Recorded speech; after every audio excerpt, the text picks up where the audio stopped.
Okay, we are here. Okay.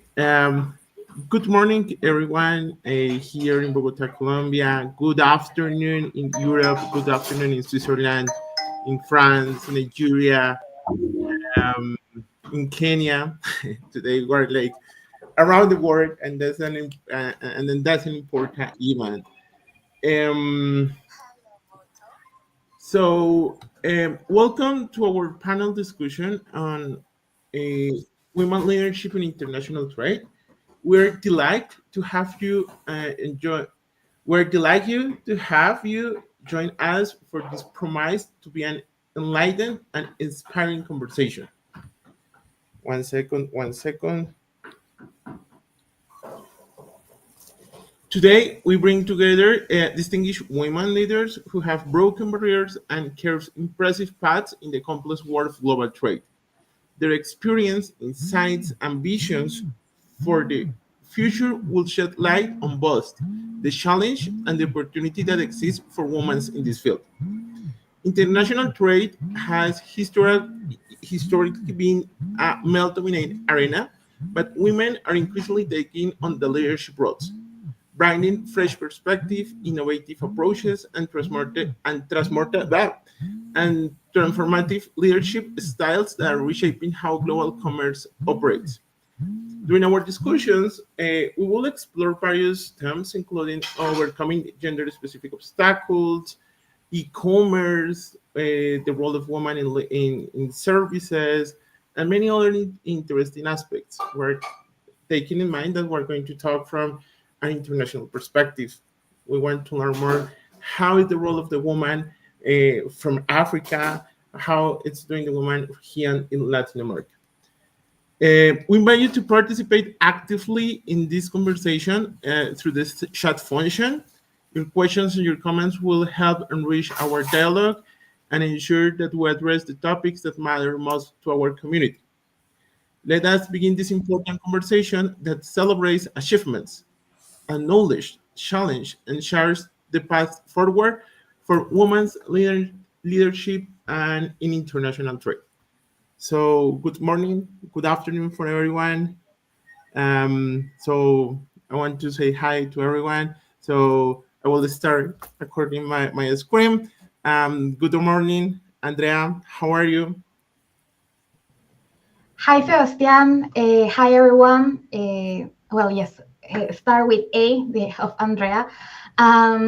First of all, it's a great pleasure, and I'm very happy to share this space with all of you in this one day before Women's Day. And actually, I came very inspired. During the morning, I was at WTO, and Angela Merkel was there, and she signed my book. So I'm very happy. And yeah, I'm very happy and ready to start this space. Thank you. Okay, thanks, Andrea. Hi, good morning for Carolina. You're from Bogota. How are you? Hi, good morning, everyone. Very pleased and honored to be part of this conversation and share this platform with my fellow panelists. So I really, really admire Angela Merkel. So it's nice that you were able to see her today, Andrea. Well, thanks very much. From Kenya, we have the participation of Mrs. Wamboy. Good afternoon from Kenya. I know that it's 4 o'clock there. Yes, it's afternoon, almost evening, and I am excited because all day I have been surrounded by powerful women, celebrating women in leadership, and I get to end my day with audience from around the world talking about something I'm passionate about. So it's great, great. That's nice, Mrs. Wamboy. And finally, in France, but from Nigeria. Good afternoon in Mecca. Good afternoon from Paris.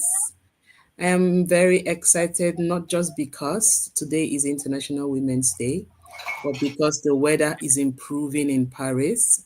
So we have a little sun that has taken everybody's mood up.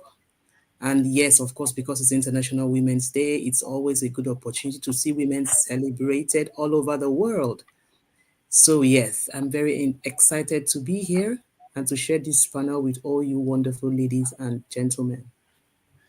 Well, thanks very much for everyone to get your time to get in touch with us. From CLAF, we're more than happy to create this space and talking about gender and trade and gender leadership today as one of the most important days. So let's start. Like, we're going to make an quite a little questions. We're going to dive through many issues about the leadership of women in international trade. I just want to start like with general questions in order like to know each other, and we can start to make to go further. So I have like a first question for each of one. Um, let's start with your experience. Go through how did you enter to the field of international trade, and how was your experience right now working? I know that every one of you have like different backgrounds, work in multilateral institutions, or some or working in different fields. So let us introduce about your experience. So who wants to start?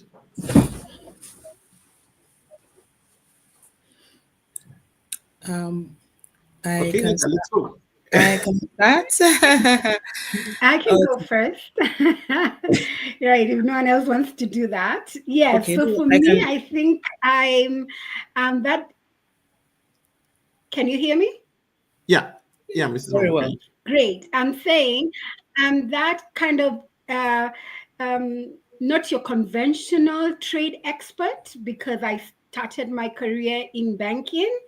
But from my experience, since I was born and raised in Kenya and then went to study and work in the US, when I was young, I literally saw my mother at that time do international trade. So she'd get goods from Kenya, Africa, export them to the rest of the world, and then import things back.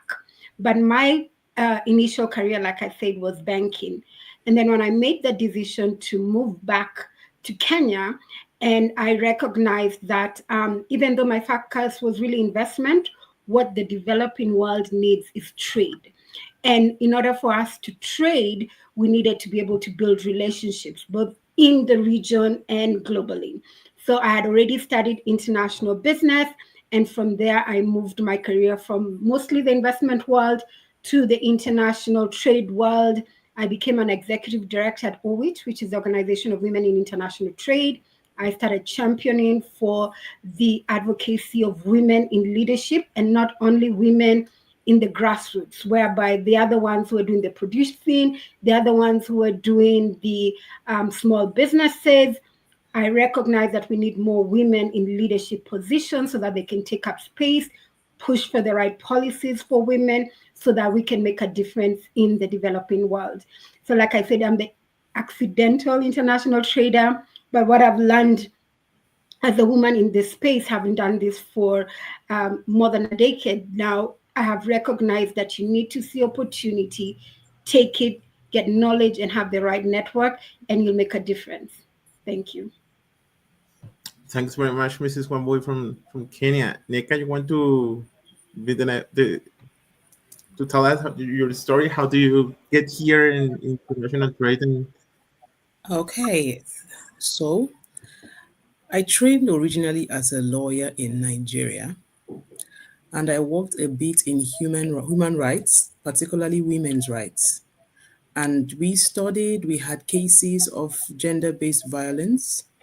And most times you find out that for a lot of women, when you are not empowered, that is when then you see that these abuses they happen a lot when a woman is not empowered. And every time it's always about economic empowerment. If you're facing domestic violence, you try to talk to the women. Why don't you want to leave? Why do you stay in these spaces? And most of the time, they say the same things because they are not empowered. Then I started thinking, what if we try to empower more women? Then they will be able to make more decisions that will favor them. Then I got into sustainable development. And then in Nigeria, a lot of women do tailoring, like production of garments. Because I was looking for somewhere that I could empower women on a large scale. I started thinking about industry. Then we started with a small sewing machine. We started training women on garment manufacturing. And then when I started doing that, I noticed that those women, when they come in the first time, maybe they are victims of domestic violence, you find out that they don't have a voice. But when they earn money and they get empowered, the mentality changes and you see that they have a voice. They can make choices for themselves, choices that will benefit them and their family. Then for me, empowering women via trade is very important to me because the minute I started empowering women via trade and industry, I see that it goes directly into the families. The women are taking the money directly, channeling it into their families, into the communities, growing the family, growing the community. So I now understood that when a woman is empowered, it goes straight into the community. The community is developed immediately. So we started garment manufacturing and started expansion, started expanding. At first, it was local, then it became regional to other states. Then we started moving into Ghana via Jumia. And then at a point, we actually tried exporting to Kenya as well via Jumia Kenya. It's been so interesting because the impact is amazing, and the feedback that we get from these women that they've been able to empower themselves and develop their society, for me, it was so encouraging. And that is what I've been in sustainable development. I've been empowering women via trade for more than 15 years. Wow, thanks, Neka.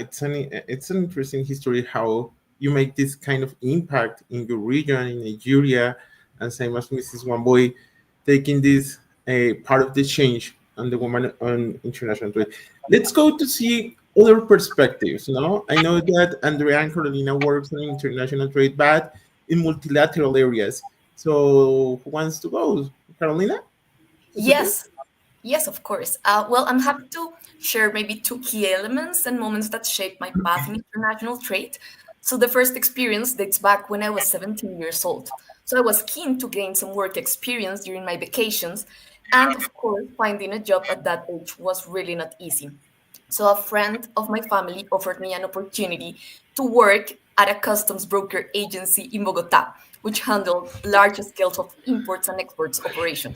I really didn't know what I was going to face. But what was my job there was really to organize and update documents, pretty straightforward at first. And being part of that institution, I realized that people managing like large operations were men. And people like organizing more documents and in the supportive and administrative work were women.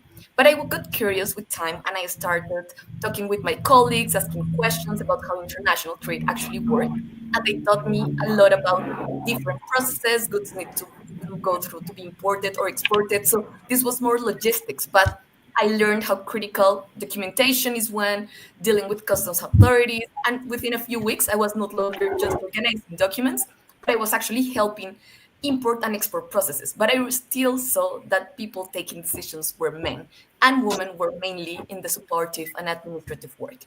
And the second experience that I would like to share is the way I fall in love in trade law.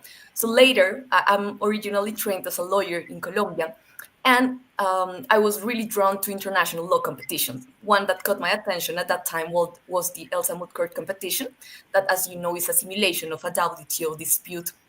Um, and now I understand it's called John Jackson Moot Court. So this was a super intense and fascinating challenge, but again, most teams were composed by men. So I teamed up with a group of friends, female friends, and we spent months preparing. And through this, I realized how deeply trade impacts economic development, especially in developing countries. So I realized and I started to understand how we really need to shape public policy in order to support developing economies such as the Colombian one. And of course, this sparked my passion, and after this paved my path to work as a research associate in the External University, after in the Ministry of Trade, and currently in my position in the UK government as Deputy Director of the Department of Business and Trade in Colombia. So that's what I wanted to share with you today. Well, thanks, Carolina. It's at the same time a great history. And how do you start like in a customs broker? Oh my God, I can't imagine the kind of information that you manage. Taking in mind that Colombian regulation is sometimes quite hard to understand. Okay, and finally, good afternoon in Geneva, in Switzerland. And Andrea, could you give your insights about how did you enter Yeah, to international trade? thank you.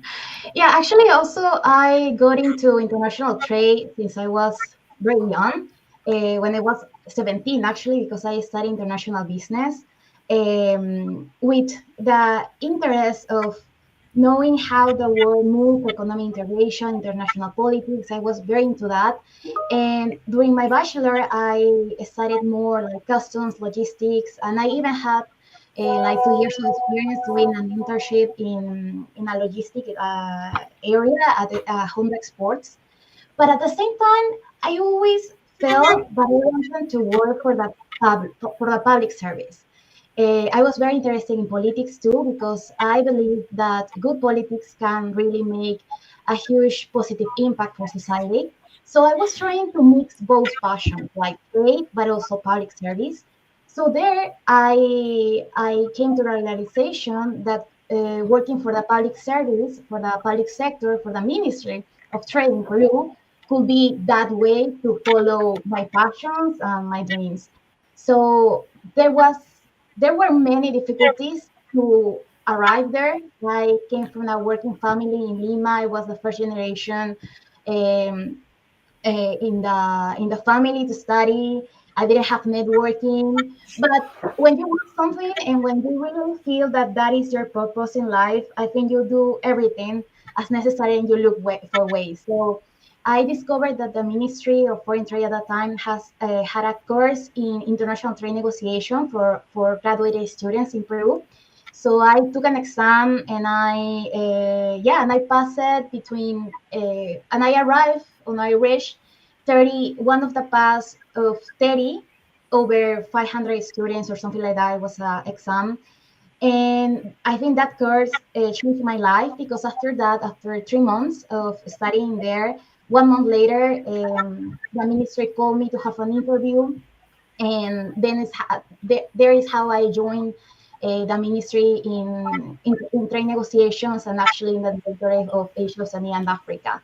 And from there, I think that was my experience that have changed my background and really reinforced my passion for trade and the power of trade for development. I had the opportunity to interact with small and medium enterprises for women, but also to see that trade policy power that can be super helpful for development. So yeah, and after working 3 years and a half at the ministry, and I knew that my next step was a master, and also the challenge was money, networking, and so on. But so I applied for like 5 programs for the master's degree, and I chose the one. Well, I got into the five, and I chose the one that was offering me more finance aid. So that is how I arrived to Geneva, but also with the objective and with the passion of trade and with the interest of see trade for from a multilateral organization, how it's working from there. My dream was working at the WTO, the UN, and I think staying here in Geneva helped me a lot to help me to have this experience. Um, of course, like when you grow up and when you are entering into different phases of your life, you also experience different challenges. Now I have different. I realize that there are other challenges for women in trade or for from people from developing countries as us. That, for example, job permits, migration, preference sometimes in some jobs. But I think it's part of it. It's also be surrounded about women in trade. I feel very lucky to always follow outstanding women in trade that be surrounded by a community that can support you and inspire you and have a role model that that everything is possible and that women there are not only since are not only a base of the society but also like leading decisions. Okay, well, thanks, Andrea. Very insight histories of each of one. Thanks for sharing with us. So let's go more deeply and let's talk about culture. I think that we have like a very important part of our culture that shaped us, our history, and that gave us a different insight. So I want, for example, Nika, if you can tell us the role of women in Africa. What is happening right now, for example, in Africa, your experience from Nigeria, how it works there? What's the role of women in Nigeria? Oh, well, things are a bit interesting now in Nigeria for women in trade.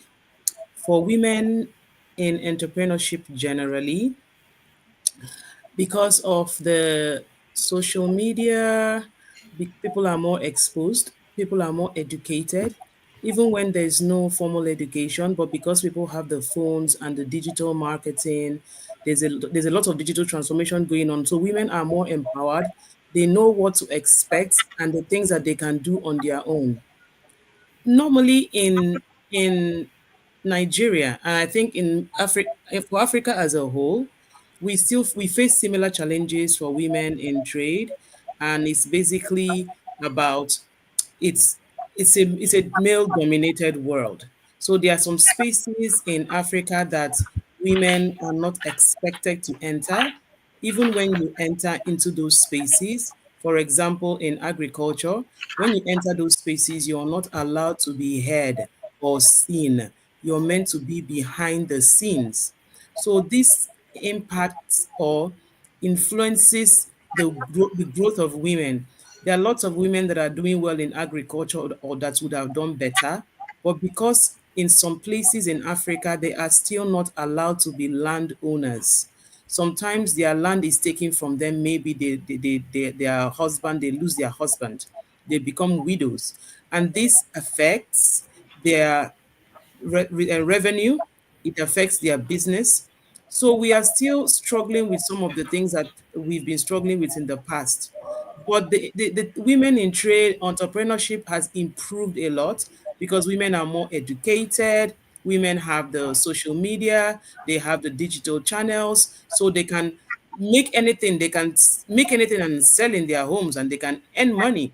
So it's very encouraging right now. It's an interesting space because there's a lot of people want to know more, people want to see more, the younger people want to do more. And it's no longer the time in Africa where you are just looking up to the older people for them to tell you what to do. The space has changed in Africa. The women, the young women, they'll see what's happening all over the world. They can do this on TikTok, they can do this on Snapchat. So, yes, it's really an interesting time for people now. Women are no longer just sitting and waiting to be handed things down to them. They're actually taking, African women are actually taking things down when it comes to entrepreneurship, when it comes to education, when it comes to art, creativity, everything. So, yes, it's really an interesting time. Irrespective of the barriers that we are still facing, women are pushing forward in Africa. Okay, thanks very much for tell us the history, how the role of the woman is taking part of Nigeria. I will take the challenges, but at the same time the opportunities that are opening, like the social media platforms. So let's make an note. So, for example, Andrea, how do you tell us about what do you feel? What is your sense about the woman role in Peru or in Latin American perspective? I think that Peru and most of Latin American countries are very active in trade. We have many trade agreements with Colombia, with Mexico. We have the Pacific Alliance, the Andean Community. We have Mercosur. And in the special case of Peru, we have held a foreign open policy over 20 years. And I think it has given a lot of opportunities for development, especially for women. Um, and actually, right now we have like 22, 23 trade agreements where many of them has already some provisions on gender, like for example, the agreement with Canada, in the CPTPP, Australia, Singapore, even in the Pacific Alliance, we are doing some work there. So I think that the framework is there, the legal framework, but we have to still work in the action, how to really reflect reflect these agreements and these opportunities that we may have into action. That's why I believe that the provisions in cooperation or having this space for discussion can help a lot to build better policies, and also programs that can help directly to women. We know that for women, for more participation in women in trade, we need more capacity building, skills, digital infrastructure. So I think that we still can work for that, and trade agreements can help if we include also cooperation clauses. And yeah, I think that trade agreements can help, but we need more action there, more practical work. Okay, thanks, Andrea.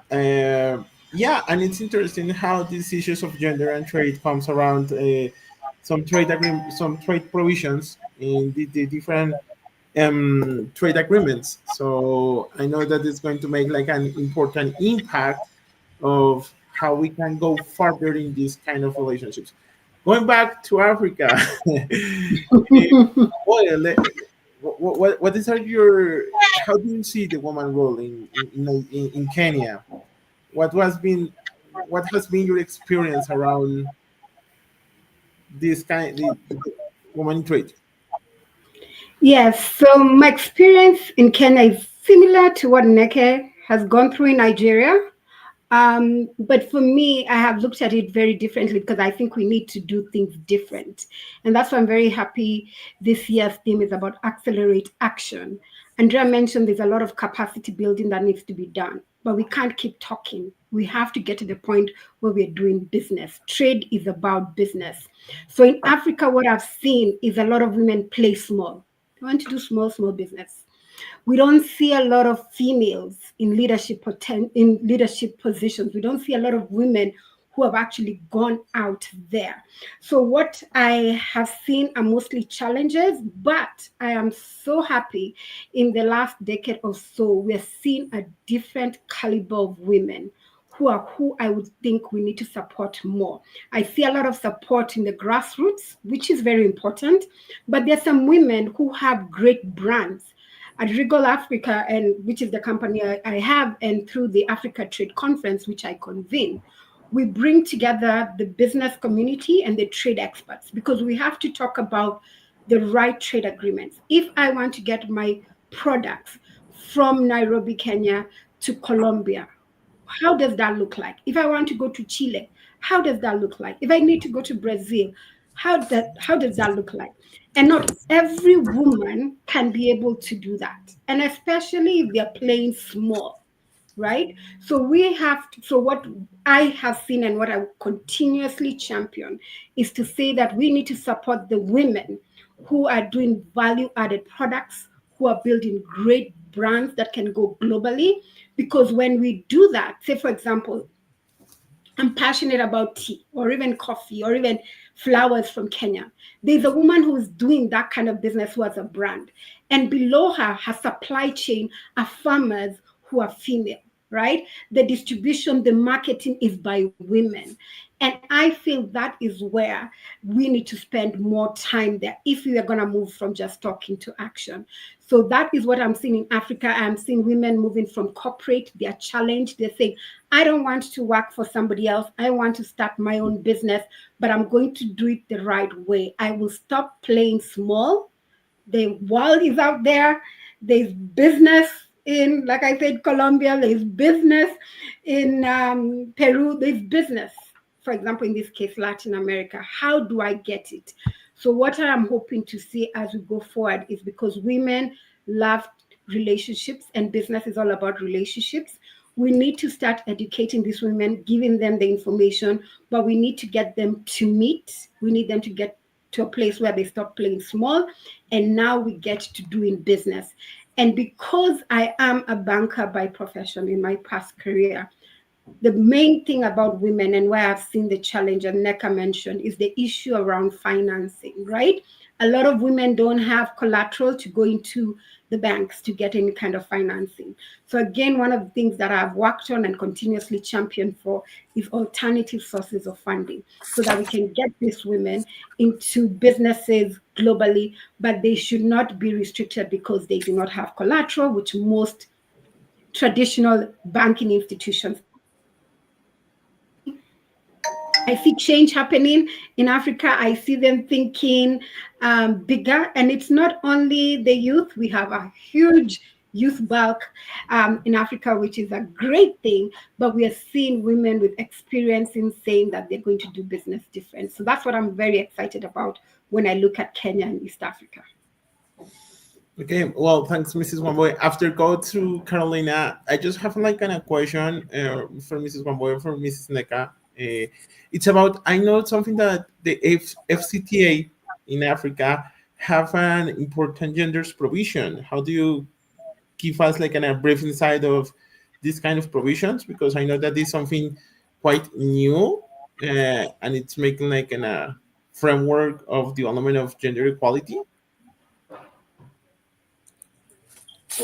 So basically, the AFCTA has been around for some time, but I think they're actually putting more effort into awareness, because the thing with Africa is because we struggle with data a lot and also information.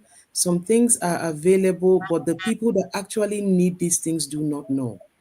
So when I spoke with someone from ITC and they were talking about the new programs that they are pushing out for women, and I also spoke with someone that is working with the trade agreement, the AFCTA, I tried to say to them that they need to create more awareness. There are systems and programs that make it easier for women entrepreneurs to trade intra-Africa, to understand what is available for them, to make trading easier, to break down trade barriers. So there's a lot of focus on women. There is something that has been launched by the AFTA that they call Hair After. It's targeting African women in business. They want to understand the challenges and the problems that you're having under the trade agreement, to see how they can make it easy for us. And yes, those things have been in place and they are doing more. The Hereafter was launched, I think, last year. But like I said to them, the important thing is not just launching, it's also about impact. Who measures these things? Is there a way that you can measure the impact and say to me, oh, yes, because of this trade agreement that was launched in, let's say, November 2024, we have been able to do this, do this, do this. For a woman that is trying to sell on Jumia Kenya, Jumia Ghana, in South Africa, in Cameroon, how did the agreement make it easy for them? So the first step, yes, is that they are trying to create better awareness for the women to know that these things exist and these things can actually help in intra-African trade. All Okay. right. Sebastian, let me add something and just do a bit of clarification. Actually, the AFCFTA came into effect in January 2021. At that time, 2020 is when I was at the OIT. The great thing that has happened with the Africa trade is the fact that there is a focus protocol, not only on women, but also youth. So we're talking about young women.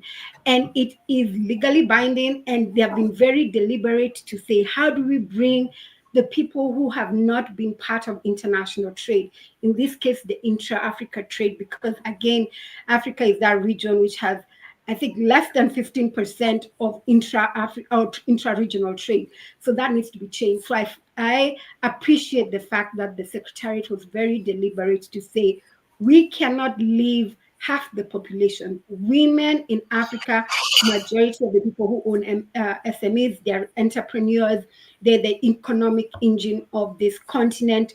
We cannot leave them behind. We need to be very deliberate.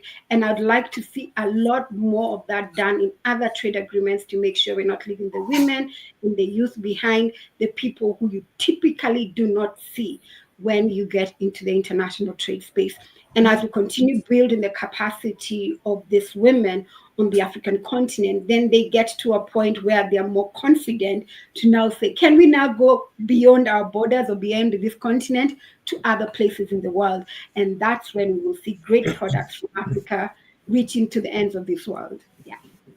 Okay, thanks, Mrs. Wambui. Thanks, and excuse me, Andrea, for this middle question. So let's go to see, Andrea, from your experience, what is the role of women here in Colombia or Latin America? And what's been your perspective? Yes, thank you, Sebastian. Well, I want to echo two things that when we mentioned, and it's that trade is business, and also that we need to stop playing small. Because in many of our countries, and Colombia is not the exception, most women-led businesses fall into the category of small and medium-sized enterprises. So in Colombia, this is particularly important because what does this mean? Because these businesses typically have fewer resources, fewer employees, and a lower capacity to expand into international markets.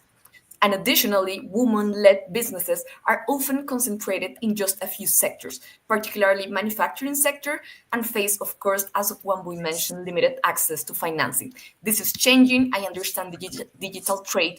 It's a great opportunity. However, while I was researching this topic, I realized something really important, and is that there is very little data available on women-led businesses in international trade. I tried to search, at least in Colombia, gender disaggregated data on trade is not widely collected, making it difficult to truly understand how many women have led businesses are participating in the global markets.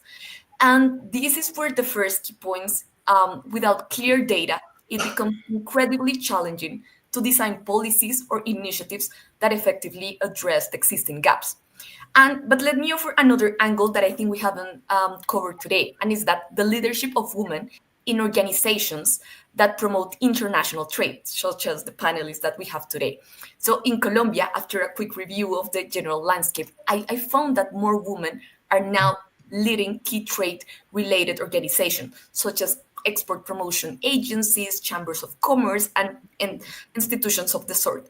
However, the gender gap still persists in the private sector leadership and within the institution responsible for measuring trends. So, despite the challenges, there are inspiring initiatives emerging, such as what my colleagues just mentioned. Well, thanks very much. It's been like an important issues and important facts that you are telling us. Like there are no specific data, so it's going to be harder to develop this kind of policies. So thanks for everyone. Let's move on. And I want to talk like an important topic that already Neka and we were talking about is services, e-commerce, digital services. We know that platforms are willing to help us to develop new markets, and it's going to make like an easy way to go further and to achieve international markets. So, for example, I have some questions here. Um, so I would like to start with Andrea. I know that you have like in a multilateral position and you've been working in trade and services from the World Customs from the World Trade Organization and in Geneva as a center of the multilateralism. So, what is your perspective on that, on digital trade and service on services?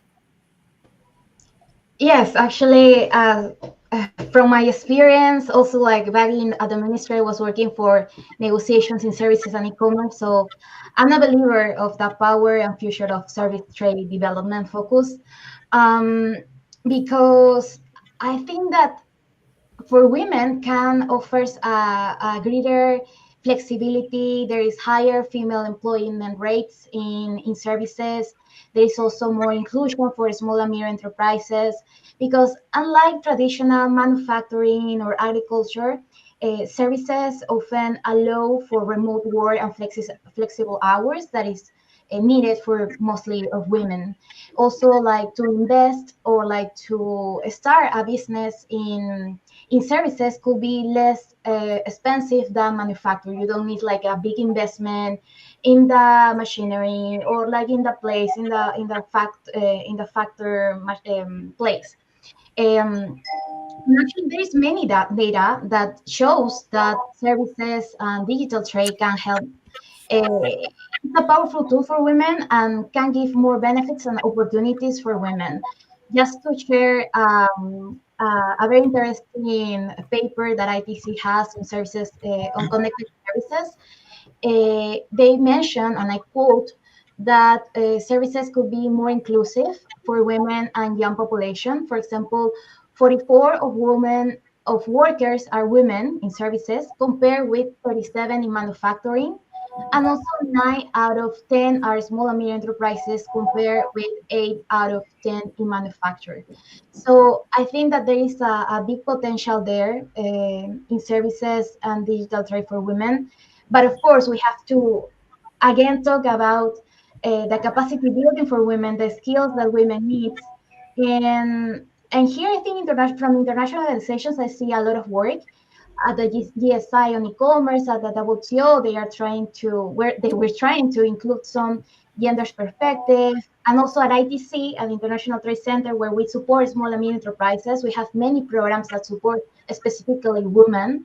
And me, for example, I'm working for the Latin American division, where we have a program in El Salvador to support the ICT service companies, and with a special focus on women, youth population, and migrants. And of course, we know that the skills they need and the train they need is different from others, so that's why it's important. And a very interesting also approach that I have seen at ITC is, and with this I'm going to finish, is train the trainers.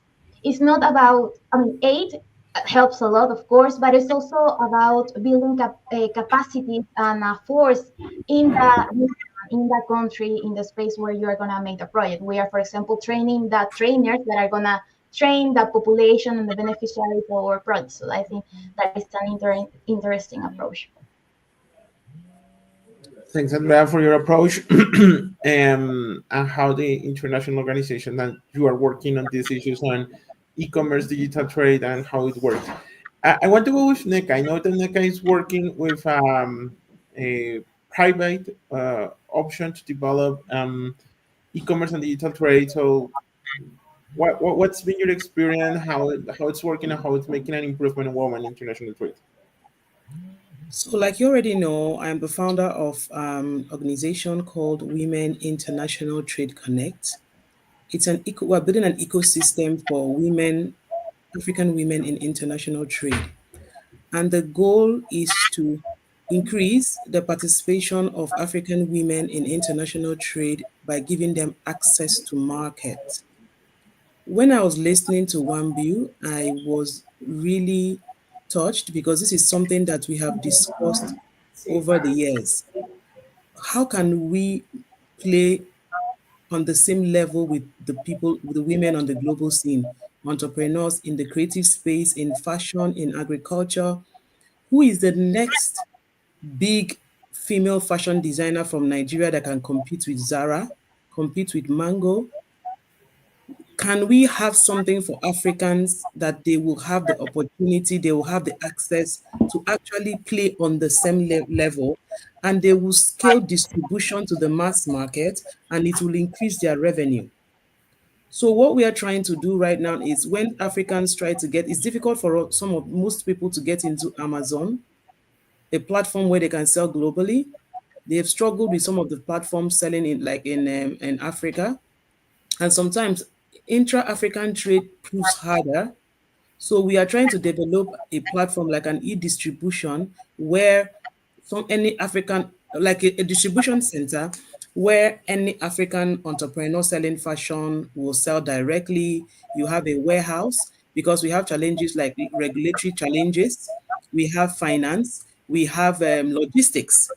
So what WITC will do is if I come to Kenya, for example, one bill is going to be our contact in Kenya. I already know that I have someone, I have a contact, I can put my goods in the warehouse, I can sell via the platform in Kenya. If one bill comes to Paris, she already knows that she has a platform. And then we will also train women to be market ready. It's not just about selling internationally. We need to be sure that you are market ready. We will also try to get these women to sell in big stores. For us, a major goal is scaling our distribution, increasing revenue. when I go to events, I've been to ITC and WTO, and they are doing such a great job. And I'm like, oh, I am so excited with everything going on for women. But I'll be more excited to see the next woman from Africa, and they say she has over 100 stores selling in different countries. And they'll say, yes, we are competing with the big brands. There is an African mega center, something like Galleries Lafayette, like in Selfridges, like the Saks, Fifth Avenue, because I think we are ready. That way, I don't have to continue because trying to get African brands into some stores is becoming so challenging. And if we continue to remain on the same spot, we find out that we are not increasing our revenue and we're having problem with finance. Like I always say, there are two ways to finance African entrepreneurs. Getting finance is a problem for me, but I want to trade. If you give me distributorship, I can make the money that I want the banks to give me. If you tell me to supply to Marks and Spencer or to supply to a big chain store and they have over 100 stores, that's already revenue for me. Because I can go to the bank and say, I've been given an LPO to supply this. And if I know that there's a demand for this. So this is what we are trying to do. We are trying to build an e-distribution center in different parts, major cities of the world, where Africans will access it easily, as opposed to when we try to get into Amazon, we are being blocked. There are so many documentations. We will help African women to do this documentation. We know that you're ready, and we just say, okay, yes, you're ready for Paris, you're ready for London, you're ready for Houston, you're ready for South Africa, you're ready for Kenya and Nairobi. We will help them to bypass the hurdles that we have been facing every year.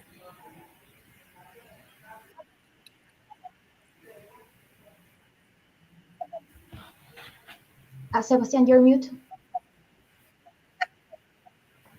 Excuse me, I was on mute.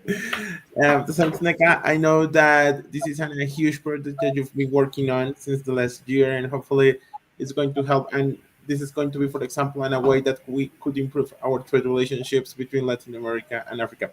I'm just going to go with Carolina, and from your point of view, working with the UK government, but sitting at the same time working with the Indian community, how do you see these issues about e-commerce and digital trade?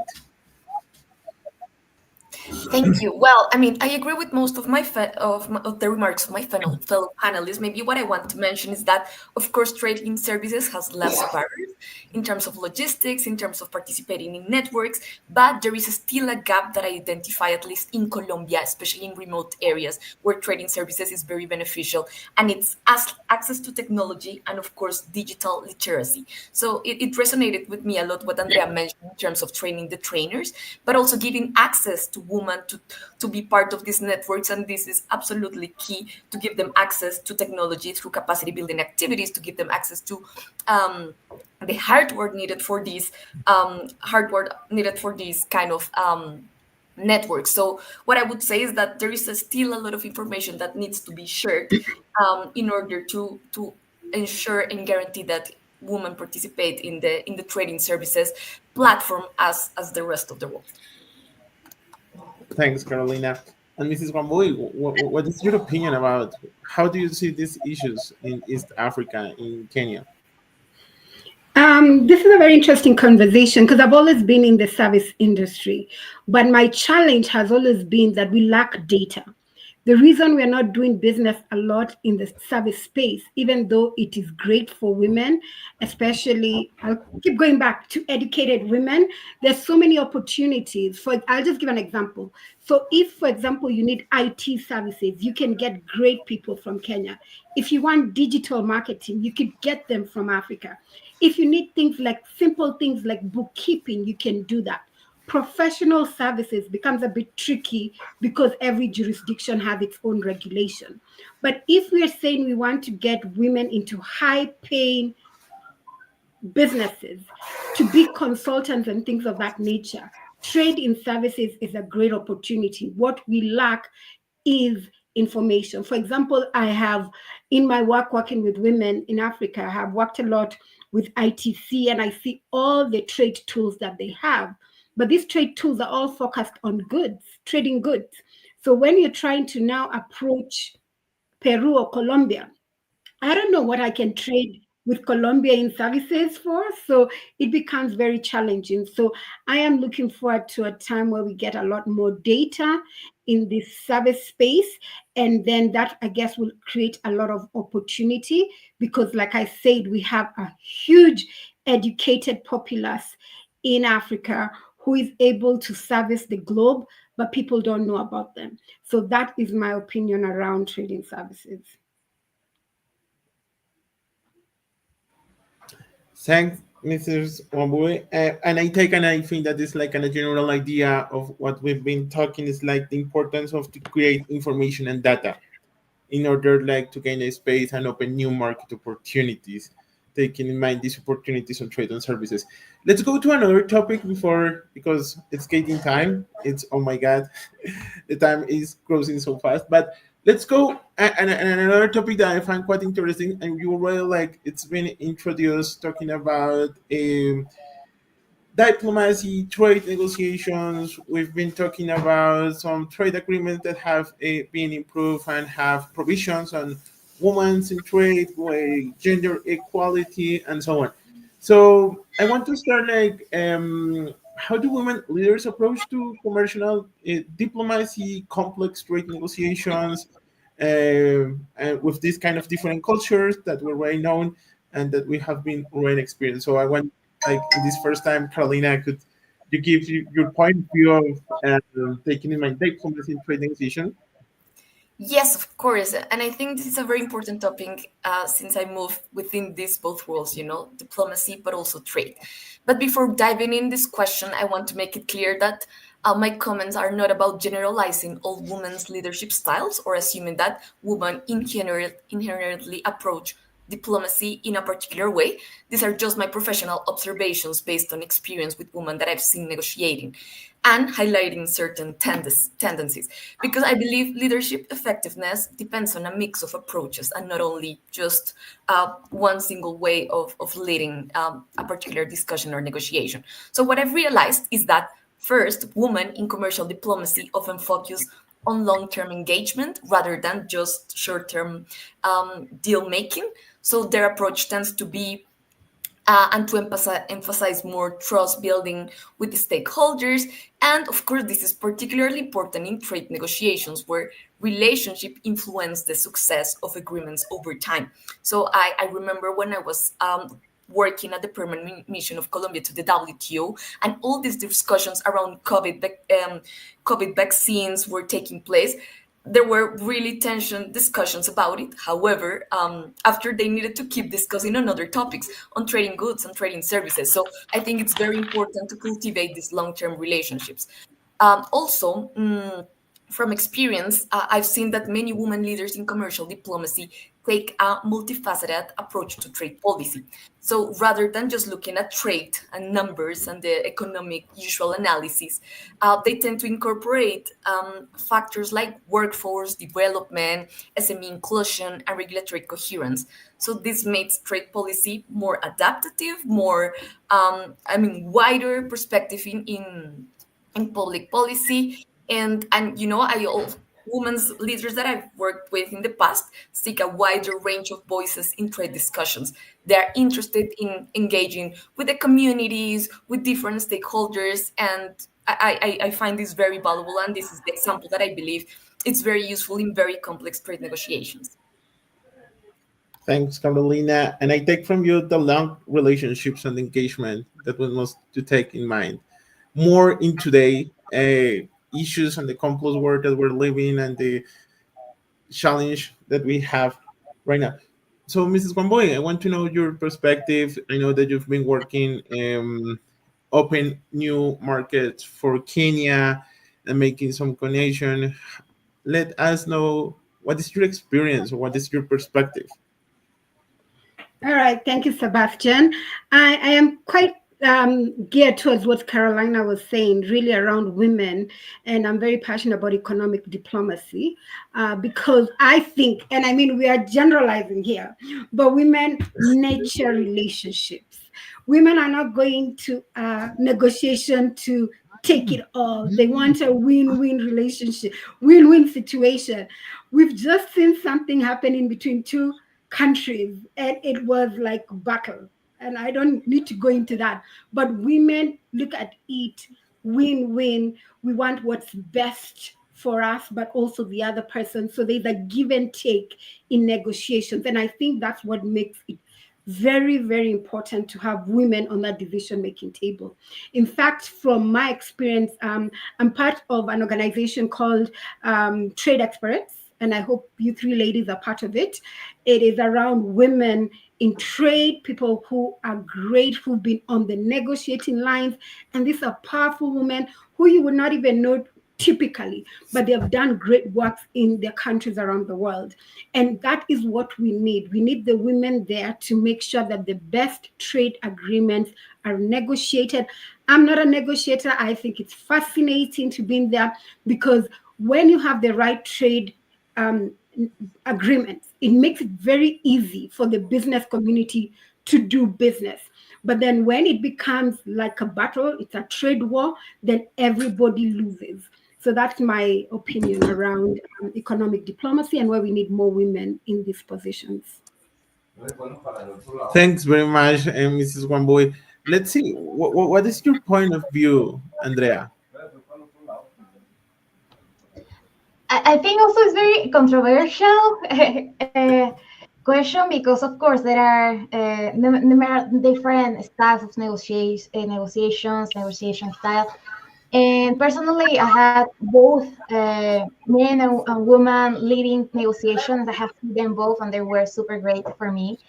But in general, what I have seen and what I have read, and every time I start to think about women in negotiations, I remember this powerful photo of the G7 summit in 2017, 18, I think, of Angela Merkel and Donald Trump, you know.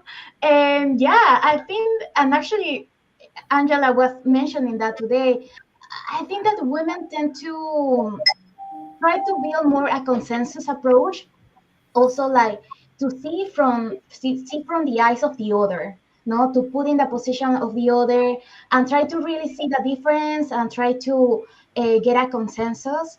And yeah, and also, like, when I was thinking about this question, I remember my one of my bosses here in Geneva told me that Pamela Cook Hamilton, the director of ITC, she's, for example, she always see some things that the others cannot see. For example, if you are in a meeting and there are more men than women, she can realize it and can give those kind of comments to a man that maybe he doesn't realize that.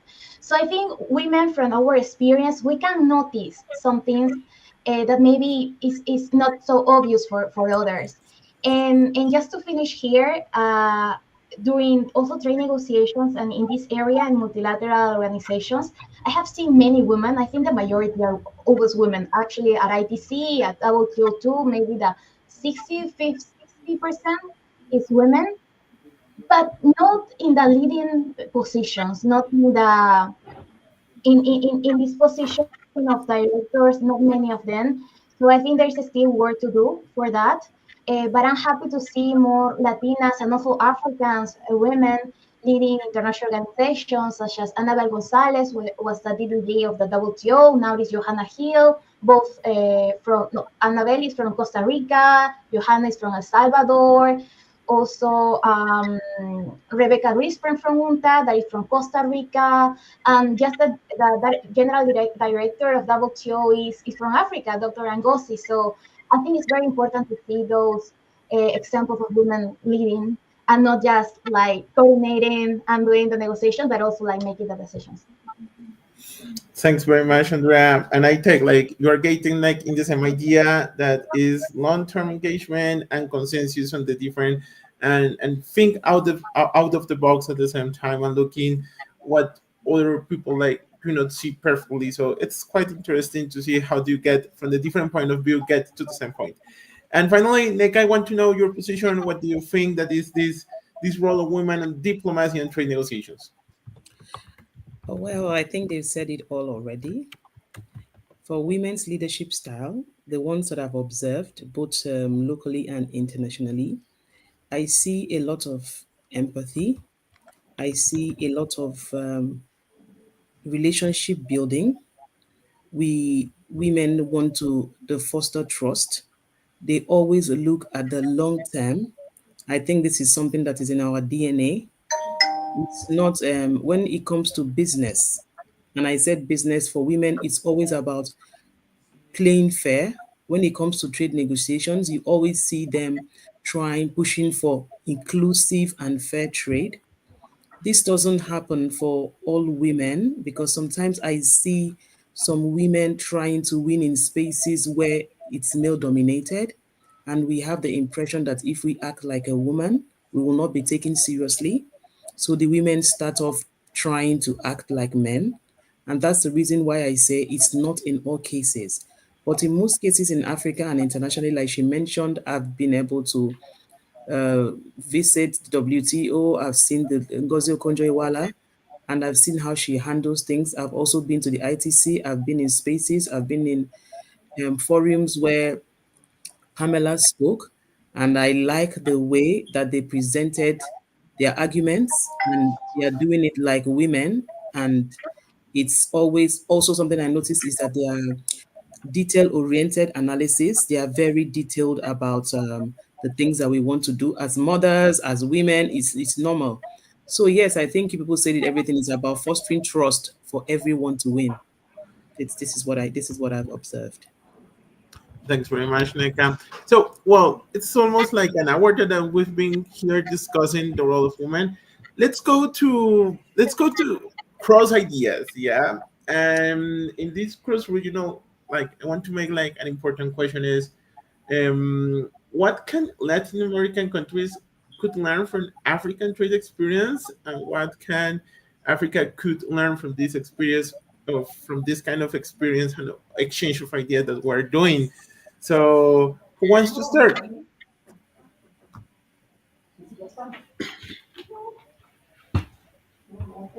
Hello, are If you there?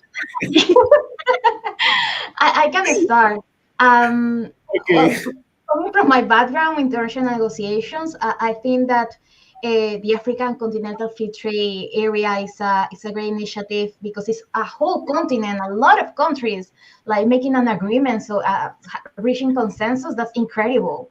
In Latin America, I think we try a little bit. We have the Pacific Alliance, the Andean Community, Mercosur, and others, but it's really something that where we can learn from Africa. And as Wambui was saying about this approach to young women, youth, and women that they have, and that is also binding, I think it's a great example of how can we also from Latin America reach that. Thank you. And maybe just to finish the comment on Latin America, another thing that I believe we can learn from the African continent is that I've seen a lot of programs being developed in Africa. Of course, the programs that maybe you colleagues lead in each country, but I see that in Africa there is a lot of programs supporting SMEs of women and women in trade. There is a lot of promotion of their services and capacity building activities in different sectors for different products to make sure that they can participate in a leveling playing field. Of course, there is a lot of actions still to be taken, but I think that from Latin America we can learn how to do those targeted programs to include women in the right networks, and that they have the right understanding of how to participate in all those platforms. So I really admire that. When I was doing research to this panel, I found a lot of programs focused in coffee, in cocoa, in a lot of in a lot of products targeted to women and the networks that they manage. So that's something that I think we can also learn in Latin America from Africa. Oh, thanks. That's quite interesting. There are many issues that, and we don't even know so far. Like, thanks for just like kind of events that we're getting this kind of approach for happening in the both continents and in the South-South relation. So yeah, it's been quite interesting. So, Mrs. Kwamboy and Ms. Neka, who wants to start? Okay, I will go. I think I discussed this earlier. Can you hear me? Can Mrs. yes, we Neka, can. yeah. I can. Can you hear me? Yeah. Mrs. Neka is it was telling us. Wambui, can you hear me?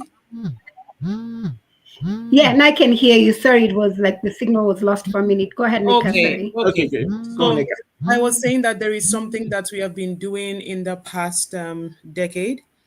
African women entrepreneurs, especially in the creative space, they are very intentional about developing and marketing our indigenous products, talking about it, creating more awareness about it. I think that exclusivity is going to give us a leverage when we get to the international scene. So there are lots of programs, there's lots of capacity building on the development and the importance of developing our indigenous products like our fabrics. There are some fabrics you can only get on the African continent. We are so proud of it. It dates back to generations. It means a lot to us. If it's embedded in our history. So when you see an African, you will know that this it has decades of history attached to it. So I can spot an African anywhere and I can tell you the name of the fabric. Some of the fabrics have a name. They are used for certain meetings, for women meetings. We wear them for certain women meetings in Africa.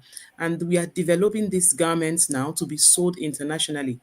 And I think I see a lot of progress. I see the future for us around this business model in 10, 15 years to come. Our stories will be told internationally and we will be so proud of it. Thanks very much, Mrs. Neka.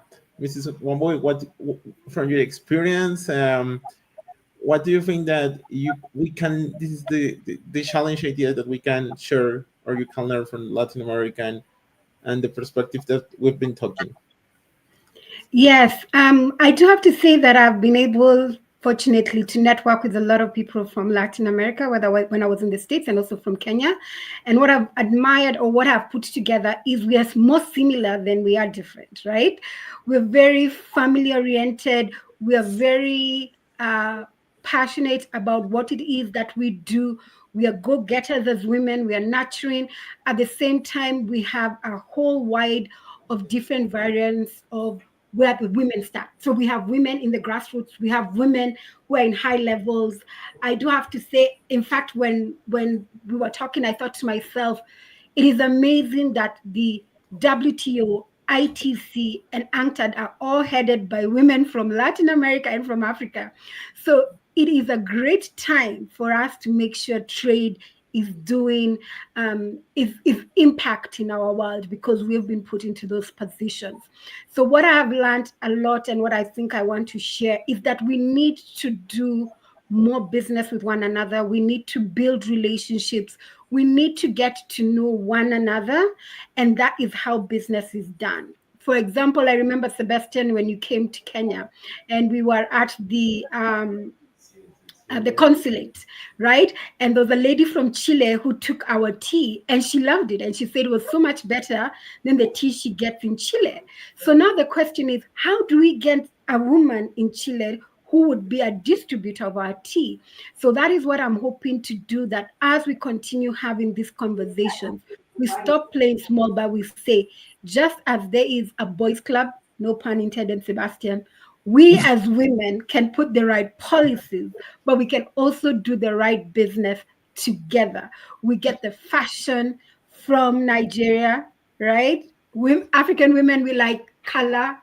I was going to say, you can see what I do, right? Amazing. But at the end of the day, you want to take some coffee, you want to have some tea, you want to get some good wellness beverage in you. And you could get that also from Africa. So I would like us to be able to do more networking and build relationships. And I've learned from people from Latin America, they're very detail oriented, especially the women. You give them an opportunity and they take it. So that is something I'm looking forward for more African women to learn from that particular culture. Thank you.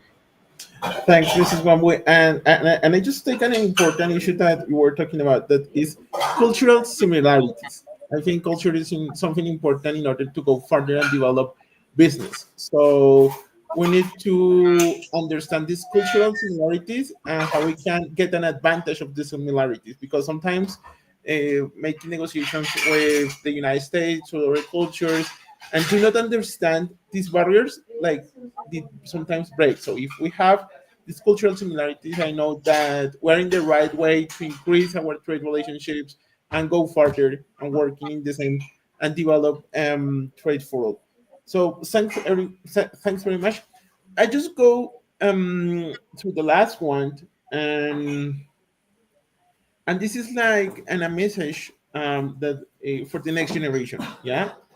So if you could share one transformative insight about women leadership in trade with the next generation, what will it be? What will be this kind of message that you're going to leave from this conversation? Who wants to start? Maybe I can start. Okay, let's go, Carolina. There is a sentence that resonated, actually two sentences that resonated with me a lot, and I think are very handful for this conversation. And is that the first one is that do not wait for permission to lead. You know, sometimes we believe we need to lead organizations. Sometimes we believe we need to get into positions of power. That it's really important, of course. It's really important to keep escalating towards that point. But you know, we can start doing things. We can take the space, a step up where we are.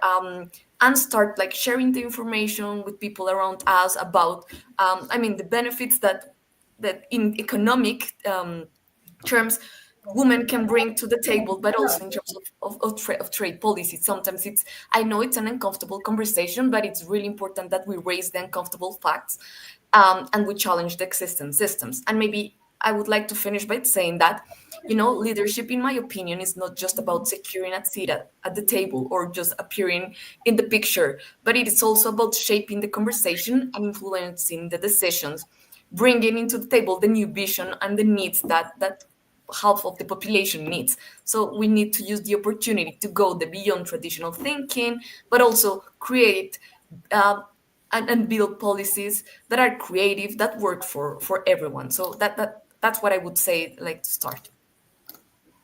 Thanks, Carolina. Neka?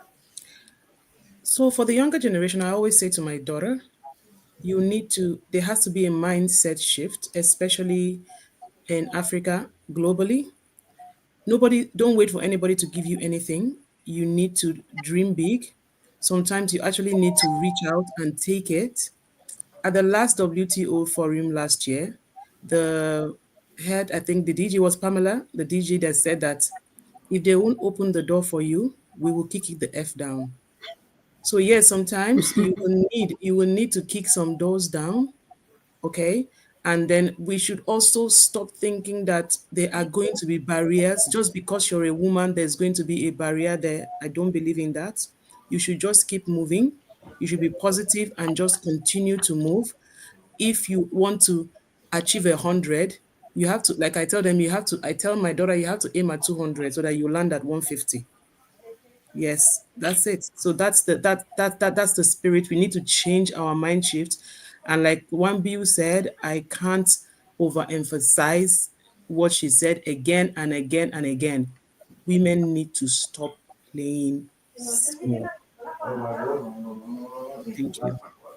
Thanks very much, Neka. Andrea? Uh, well, to finish, I think that something that has always helped to me is to think what I do. You know, find your purpose. Your motivation could be your family, your people, your region, the world. And I think that is going to help you to move forward and against all the challenges, because there will always be challenges around there, especially from people from Latin America and Africa, you know. But yeah, I think that the motivation is gonna give you the courage, and like we say, to keep working for what you want. And after that, I completely agree with Carolina that we don't have to wait until we get a leading position or like a big impact position. I mean, from where we now, we can start doing by bringing together, like, for example, organizing this conversation, as you, Sebastian, from the Cámara, from the Chamber of Commerce, coming back to our schools, our neighborhoods, and start spreading your own story of it was not impossible, but you are here already. I think that inspirational, this kind of inspirational stories, like, it matters a lot. And yeah, and like, I think try to build this chain of support between us. Okay, I'm here, and I open the door for the other who is coming, I think like that we can really make a change and yeah, and support more women in trade. Great. Oh my God, I was on mute, but finally, Mrs. Wamboy, what will be like these close remarks? What would be your message for the next generation? All right. So for the next generation, my words of encouragement is to say this: you need to know what you want. You need to know what you want, have a vision, and go for it, right? You have to take up that space. You have to find your voice and actually amplify it, because no one will give you opportunities, right? You have to, power is not given, it's taken, right? But you have to be very wise in how you do it. So the best thing is to find women and other men allies who have gone before you in this trade space, and they will be able to share with you their experience, because there's no point of starting from the bottom. Well, there's someone who can be able to show you something that you've not done before. So I would encourage the next generations to really know what it is they want, what is their purpose, as Andrea said, and just go for it. The other thing I would like to say, as the next generation is rising up in leadership, leadership is around influence, right? And influence is done in various ways. So find your strength. How do you influence? How do you make things done? Also, it's about inspiration. It's about inspiring the people around you to be the best that they can be. It's also about impact. When you're in a position of leadership, it's not about title, it's not about money, it's about the lives that you're changing. What are you doing in this world? What is going to be your legacy? So even when you're young, you actually have to ask yourself that. And last but not least, I would say, as you grow in this trade space, understand that trade is powerful, because trade creates wealth. Trade is what leads to development, and trade in the global space is what brings us all together. Thank you. Thanks very much. No, wow, that was an insightful conversation talking about different topics. We've been through services, we've been through trade negotiations, and the experience of each of you from different perspective. And the final message I will take in mind is like thinking out of the box. Leadership, it's going to be an important one, and well, there are many things that we can take, and I know that we can continue to take a long conversation, but the time is running. It's running so fast. It's already like 9:20 a.m. here in Bogota, Colombia. So I think that is the end of this conversation. I just want to say from the Latin African Chamber of Commerce, thanks very much for your time to take this space to talk about and to create these business opportunities, to take this engagement, to exchange ideas, and to understand that we have more cultural ties and we have the similarities between these both regions that we can learn, and we're going to continue learning from this experience, to share data and to create information of how we can get new opportunities, not only for women, but the idea is for all, for our regions, for our countries, and for the prosperity of all our countries. So thanks very much for you all. It was a pleasure to take this conversation. So, and see you in the next one. Why not? We can continue to get in touch and build a great network between Latin America and Africa. Sebastian, thank you, and thank you also to Angelica for creating this space of conversation. I think we leave all very happy with a lot of ideas, and we are keen to keep working together. So thank you very much for really creating this platform and making sure these conversations are taking place. Yeah, and well, finally, like happy Women's Day. Thank you, Sebastian. Enjoy the rest of your day, everyone. All right. Thanks, Neka. Bye-bye. Okay, Thank you so bye much. bye. Bye bye.